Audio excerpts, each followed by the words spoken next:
మంత్రాల పకిరు చెప్పే మాయ మంత్రం కథ కదే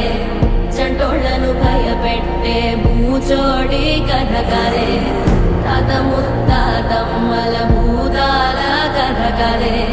విక్రమాదిత్యుడు చెప్పిన వేదాళుడి కథ కదే దీపము నుండి దెయ్యం వచ్చే అల్లావుద్దీన్ కథ కదే ఇది ముడత చర్మం ముసలి చెప్పే కథ లాంటి నిజమే